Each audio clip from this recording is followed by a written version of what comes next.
Sveiki, šiandien atvykome į Vilnių pakalbinti mūsų klientą Marių Jovaišą. Kaipgi 2025 metais jisai sugalvojo, kad dabar tas yra laikas įsirengti saulės elektrinę. Na ir kodėl pasirinko mus UnoSol. Mariau, prašau papasakok, kodėl pasirinkai saulės elektrinę 2025 metais ir kodėlgi UnoSol? Taip, iš tikrųjų turiu pripažinti, kad labai užsitęsė mano šitie apsisprendimai dėl įvairių priežasčių, nors iš principo aš labai myliu tą idėją, kad saulė motulė, kuri tuoj už debesies, kai išlys, kai duosinai tos energijos, tai pagalvoji, kiek mes kiekvieną dieną žemės gyventojai gaunam iš saulės tos nemokamos elektros ir yra nuodėmė jos nepanaudoti, mes turėtume ją visą kažkaip tai savo poreikiams įdarbinti. Bet taip gausi, kad aš čia turiu namą Vilniui, kurio stogas, nežinau kiek čia matosi, bet jis yra gana laužytas ir tokių briaunų visokiausių, skirtingų paviršių. Ir man visą laiką atrodė, kad kur, bet ant šito namo stogo nieko čia gero sumontuoti nepavyks. Ir turiu sodybą Trakų rajone, kur yra daug vietos, aš galvoju, bet man reikėtų ten pasistatyti ir padaryti, kad kadangi tie patys savininkai mes su žmona galim dalintis ir ten pagamintą elektrą naudoti šitam namui. Bet ten susidūrėm su tokį iššūkį, kai tinklai leidžia tik 6,5 kW prisijungti. Ir aš dar porą gerų metų ten kaliausi su jais, jūs sakau, jūs privalot man duoti 10 kW, jūs čia dabar įstatymu. Sako, mes nieko neprivalom, mes neturim galimybę. Tai iš dalies dėl to, kad čia nelabai tikėjaus, kad kažką galima padaryti, iš dėl to, kad dėjau vilčių tenais į savo sodybą, viskas vilkinosi. Ir dar vienas yra toksai niuansas. Aš turiu draugų, kurie įsirenginėjo ir kai kurie po to spjaudėsi. Sako, susidėjom su kažkuo, netokius kabelius, paskui problemos, net iki teismų turime eiti, ieškotis. Tai tokiu buvo nuogastavimų, kad tu kiekvienoje srityje, kai darai kažką, ar ten pievos priežiūra, ar kažkokia tai įranga namam, tu labai nori rasti partnerį, kur žinai, kad visais klausimais tau patars, pasiūlys tau optimalų sprendimą. Problema visą laiką kyla, kaip jisai reaguos, kai bus problemos, kai tau bus kažkas neaišku, ar tik tai sumontuos ir goodbye, ar tu visada galėsi paskambinti, tai tas kažkaip tempėsi, bet paskui pagalvojau, reikia paimti ir pamėginti. Tai aš pasirinkau tiesiog pagal interneto išmestas man gal kokias 5-6 kompanijas, kokios montuoja saulės elektrinės, išsiunčiau tokias užklausas ir pagal tai galiu pasakyti, kad man labai svarbu yra bendravimas, kaip su manim žmonės bendrauja. Jeigu ten po 2-3 dienas neatsako, arba jeigu atsako ir paskui dingsta, tai aš jau iškart turiu kažkokią tokią raudoną vėliavėlę. O jeigu netyčia atsiranda žmogus, kuris iškart sureaguoja, paskambina, pasidžiaugia, kad kreipiamės ir labai greitai prasideda vykti reikalai, pasiūlymai, reakcijos, update, kažkokie follow-upai, tai aš tada labai esu linkęs dirbti tokiam kompanijom. Turiu pasakyti, tai čia turbūt ir buvo pagrindinis mano tas veiksnys ir pasirinkimo faktorius. Nes jūsų kolega Arminas labai šauniai ir iki šiol mes bendraujam, kažkokių klausimų iškyla, ten pasiderinimo. Tai galų gale ėmėm ir padarėm ir paaiškėjo, kad tikrai daugiau galima čia padaryti ant šito stogo, negu aš įsivaizdavau. Ok, tai tokią realybę parodym, taip, atvykę. Tai man patiko toks požiūris, sako, žiūrėkite, jums nieko nekainuos, mes atsiųsim specialistą, dronistą, o aš kadangi pats irgi su oro fotografija šiek tiek susijęs Kaunu, įdomu bus pažiūrėti, atvažiavo vaikinukas tikrai labai profesionaliai ir ne tik tai, kad techniškai, bet ir dar pasistengė meniškai gražiai nufotografuoti ir nufilmuoti visą šitą. Ir sako, mūsų specialistai sudėlios tos modulius, mes turim sistemą kaip paruošti ir paskaičiuos pagal azimutus, kur saulė kyla, leidžiasi kokiu metu vasarą, kokį mėnesį, kiek tikėtina, kad čia tų panelių galima sudėti ir kiek jos turėtų sugeneruoti. Ir atsiuntė labai gražų, tokį tvarkingą pasiūlymą su tom nuotraukom, su išdėstymu iš tų projektų. Aš iškart pabrėžiau, aš dar darau apklausą. Aš, kaip sakoma, nekomitinau, neįsipareigau, kad būtinai pirksiu. Sako, tvarkoj, mes investuojam. Mes padarysim ir jūs nuspręsti. Toks požiūris man irgi labai patinka. Nes mes savo veikloje irgi vadovaujamės, kad tu, jeigu nori laimėti klientą, tu irgi turi šiek tiek investuoti, įdėti darbą. Tai man patiko jūsų tas požiūris, man patiko tas pasiūlymas.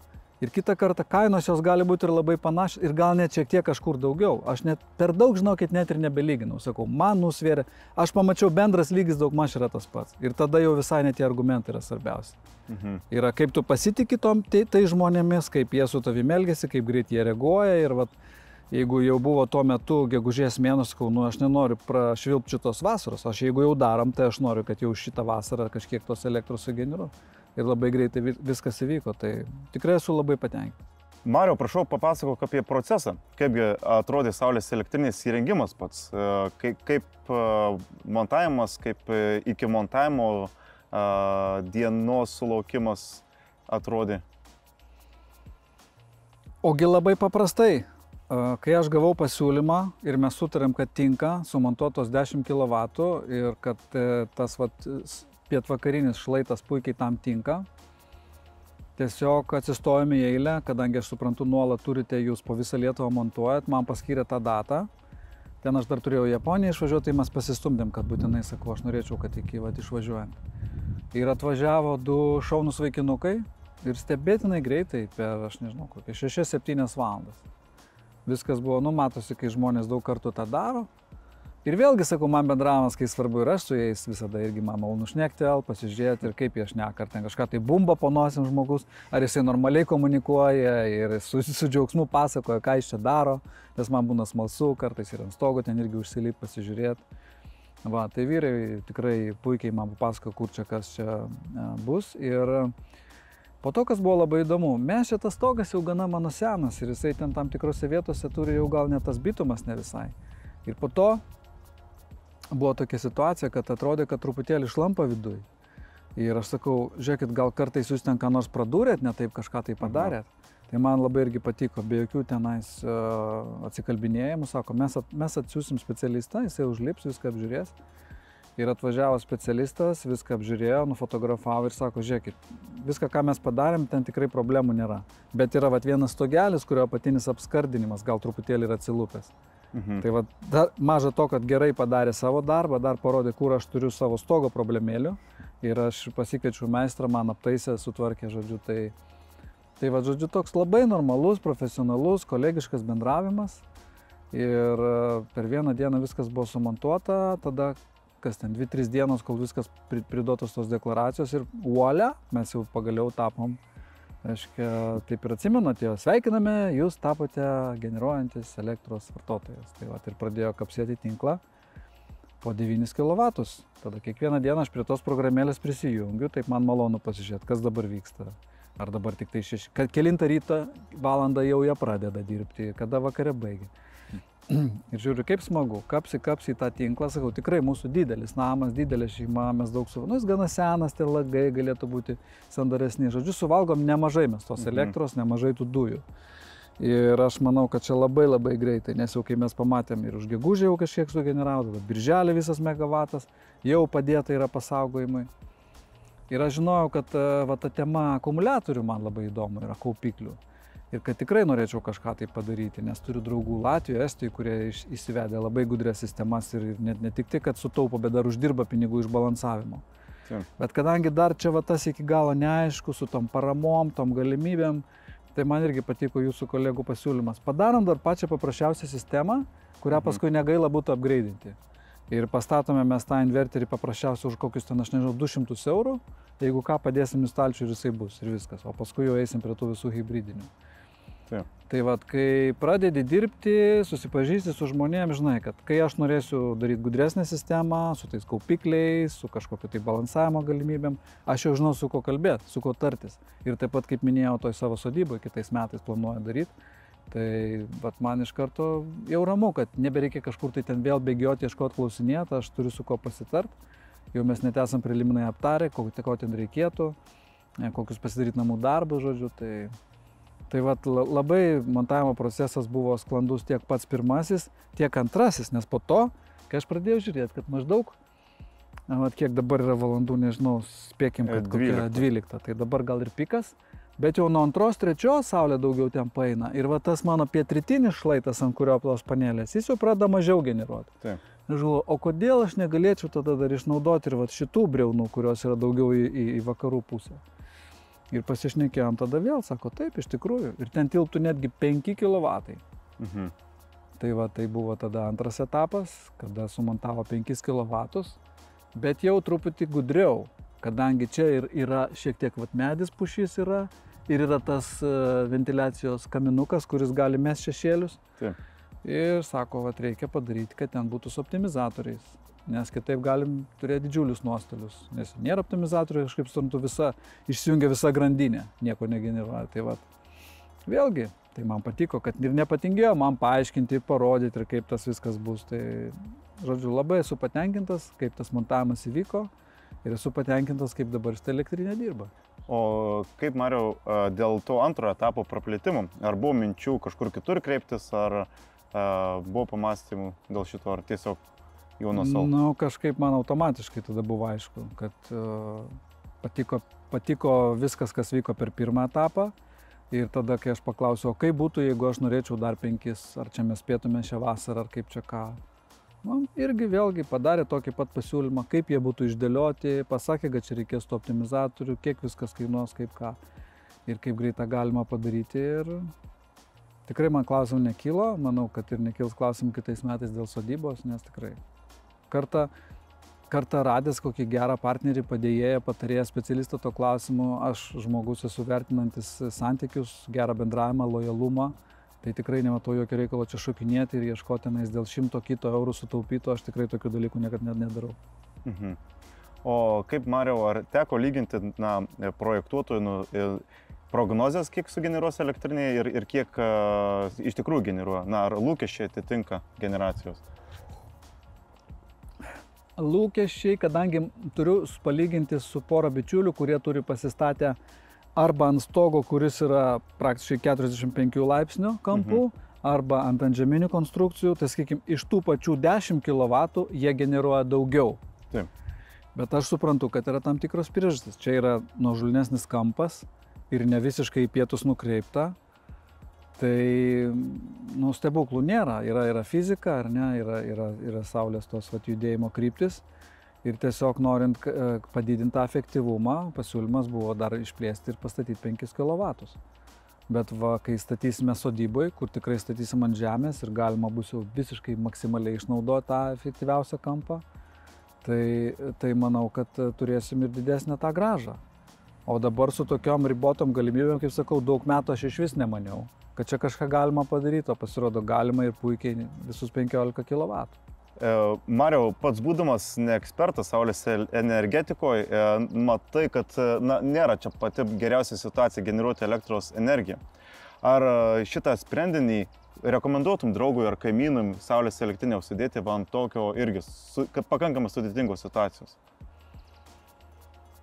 Visiems savo draugam aš rekomenduoju, kadangi jau keletą metų esu perėjęs prie elektromobilių ir visa šita tema tokios švarios energetikos man yra labai įdomi, aš ją domiuosi ir galima sakyti, šiek tiek esu tuo klausimu toksai nuomonės reiškėjas, aktyvus visuomenės dalyvis, nes yra sudaręs nemažai socialinių įrašų ir savo tose podcastuose bėgte su Jovaiša esu kalbinęs, ir Sparko įkūrėja Nerijų Dagilį, yra ta tema, kad ta plėtra reikalinga yra ir ten iš kokių kelionių po Kiniją, kai grįžtu iš Guangdžou, parodžiau, kad jau 50% mašinų ir elektrinių.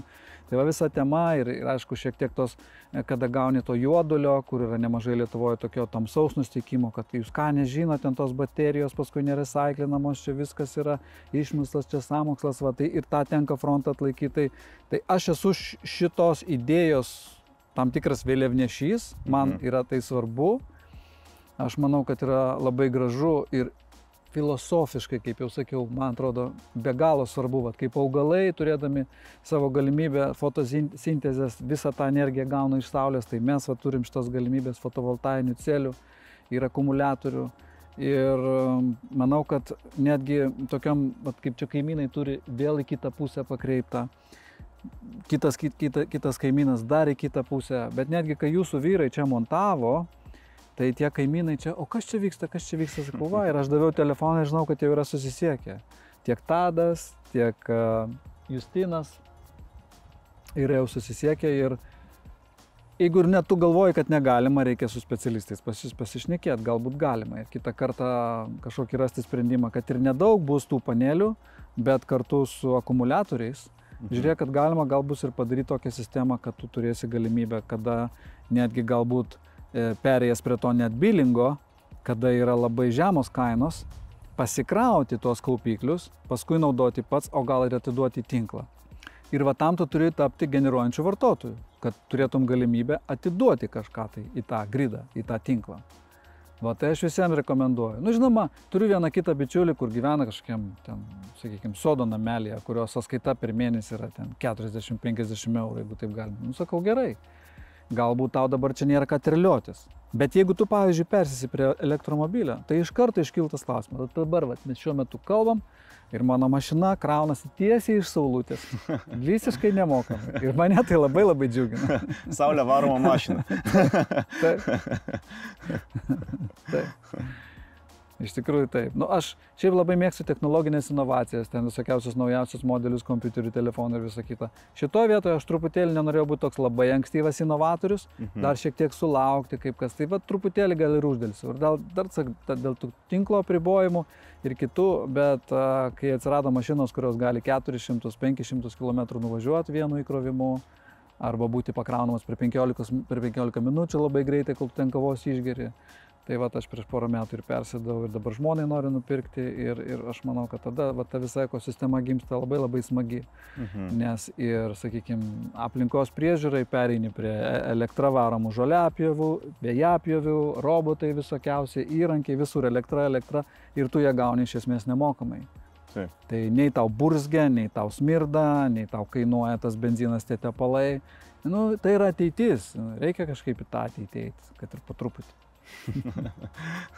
Na, mažai žingsnelis. Viena elektrinė galima paskui skleisti tą žodį, kai turim gerą patirtį. Na ir masiškumas įsijungia. Taip, ir aš matau, kad Latvijos tai gal daugiau yra pasistumėję, jie daugiau turi tą spaudimą pereiti prie net bilingo ir biržos kainos tuo metu, tai tada tikrai jau pasidaro labai aktualu turėti kaupiklius.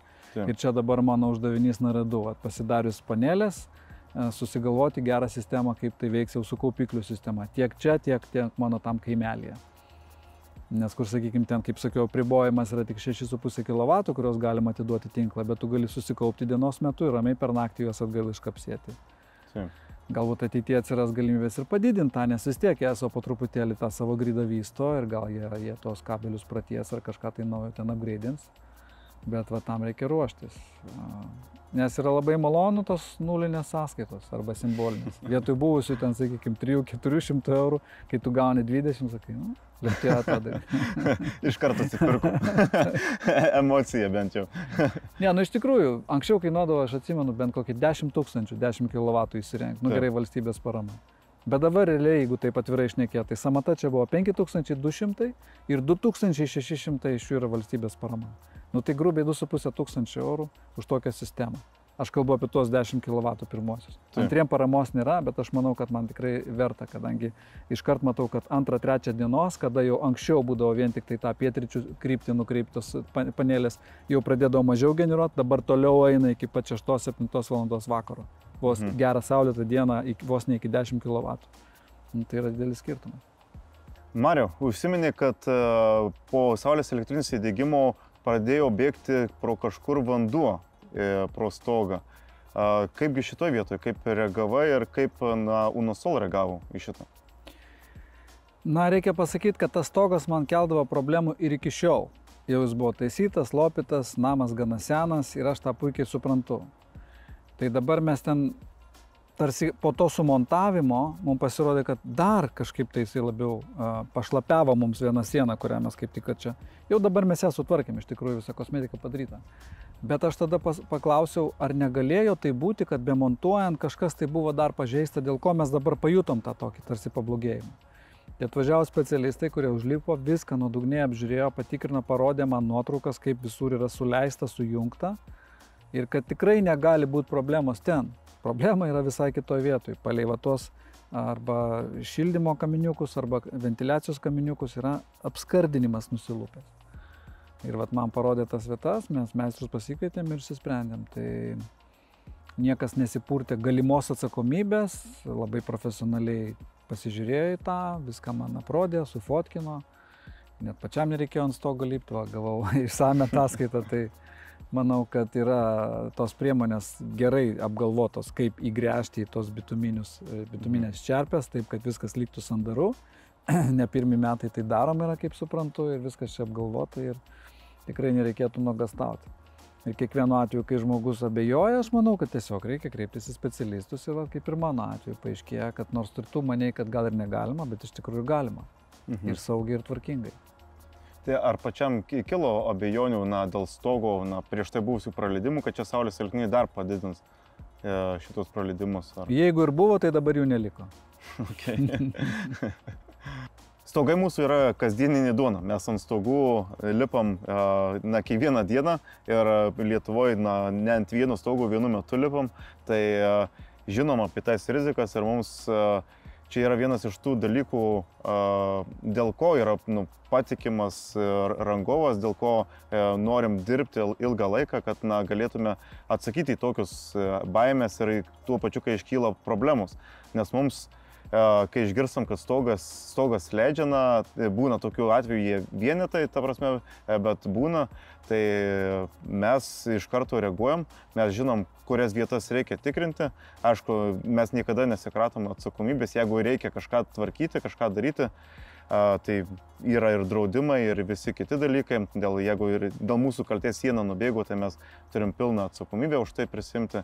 Tai, o kalbant apie būtent bituminės čerpeles ir koks yra montavimo sprendimas parinktas pas tave, Mariau, tai kai dirbam su tokiais stogais, jie būna tokie, jie nelygus būna. Per laiką išsivaikščios medieną, po bituminėm čerpelėm yra OSB plokštė, kurie irgi išsivaikšto per laiką. Tai mes turim specialias konstrukcijas, kurios išsilygina. Išsilygina skamba automatiškai, tačiau išlygina mūsų darbuotojai. Kad jeigu būtų paprasta konstrukcija, kas yra pigus ir pakankamai greitas montavimas, tai būtų saulės elektrinės gavosi netokia graži kaip dabar. Nes dabar galim pamatyti iš dronų, kad jinai yra lygiai iš visų kampų, mes lyginam ir mūsų konstrukcija tai leidžia padaryti. Ir plus konstrukcija yra skirta būtent tokiam bituminiam stogui, apsisaugom mes nuo prabėgimų, tai mes dėl to ir pakankamai esam tokim pasitikį savim, kai gaunam skambutį, ar stogas leidžia, mes sakom patikrinsim, bet mūsų konstrukcijos yra parinktos stoguose tokios, kad mažinti kaip įmanoma tais rizikas. Tai va, tai Mariau, pas tave sumontuota tokia montavimo konstrukcija, kad tikrai laikys ilgą laiką ir plus atrodys gražiai. Tai labai malonu girdėti, kad aš net nežinau tokių niuansų, bet yra smagu žinot, kad specialistai renkasi geriausias priemonės ir tuos sprendimus, kurie... Nes iš tikrųjų kartais iš viršaus ten atvažiuojant matosi visas bendras stogas ir jeigu ta estetika būtų kažkaip išklaipyta, man turint tokią gana jautrią fotografo akį visada rėžtų. O dabar tikrai yra malonu žiūrėti, kaip viskas padaryta. Tai va. Saulės elektrinės turi ir veikti ir tuo pačiu dar negadinti namo vaizdo. Tai mes turim tokią filosofiją. Man tai jos ir puošia tą namo vaizdą, tiesą sakant. Tai va, man tai irgi. Kaip gali būti namo stogas be saulės elektrinės šiais laikais. Mariau, mūsų pokalbio metu kelis kartus paminėjai kaupiklius. Ar yra tokių minčių įsirengti šitam name papildomą dar kaupiklių sistemą, galbūt sodyboje pas save planuoju įsirengti? Labai yra. Nes aš turiu bičiulį Estą, kuris yra susimontavęs 60 kW kaupiklių ir jisai juos gali prikaupti, kai biržos kaina krenta. Ir kartais ten netgi būna neigiama kaina. Tai maža to, kad tu ten nemokamai pasikrauni visus elektromobilius, veikia tavo namai, tu prisikrauni tos akumuliatorius, o paskui, kai kaina išauga, tu atiduodi į tinklą. Tai galvoju, iš tikrųjų labai efektyvus. Vienas niuansas. Antras yra, čia Vilniuje nelabai dažnai vis tiek miestas, bet sodybai mūsų Trakų rajone reguliariai atsiranda dingimų. Pernai buvo didžiulė audra Liepos mėnesį, kaimynai sėdėjo 3 dienas be elektros. Laimė, aš ten turiu nusipirkęs tokį benzininį elektros generatorių. Tai jį užsikuri, jis ten be galo garsiai dūzgia, bet jisai veikia, duoda. Tai veikia namai, internetas veikia ir gali valgyti pasidaryti, jeigu yra kaitlentė elektrinė. Bet tas žinojimas, kad tu turi tam tikrą atsargą, jis būtų labai malonus, nes karts nuo karto tu gauni laišką, sveiki, ten kitą antradienį vykdysim planinius darbus, atjungsim nuo 8 ryto iki 17 vakaro. Ir ką tu visą dieną darysi, vėl kursi tą, o tu čia, jeigu turėtum. Tai būtinai šitą dalyką reikia daryti, juoba, kad atsiranda tada dar galimybės ir dalyvauti toje tinklo balansavimo programai. Ir tiesiog tu turi daiktą, kuris tau duoda daug naudos ir dar uždirba pinigų. Nes ten tos temos, kaip suprogramuot, kad jisai stebėtų gyvą to momentinę kainą ir kada yra elektra pigi, prisikrauna, net jau atmetus pačią saulės elektrinę, kurį tu turi ant stogo, bet tiesiog tu gali iš tinklo imti, kada ta elektra yra žiauriai pigi, prisikraut, palaikyt, pats naudot ir atiduot perteklių, kada jinai pabrangsta.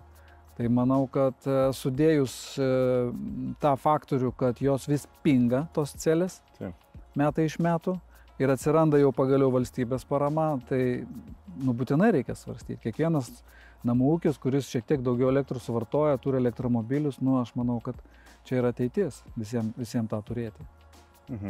Taip, o ar Mariau, teko girdėti apie valstybės paramas ateinančias, ar tai skatinasi? Taip, aš netgi žinau, kad yra 380 ir ten truputį skiriasi turbūt ličio jono ir ličio, reiškia, geležies fosfato. Taip.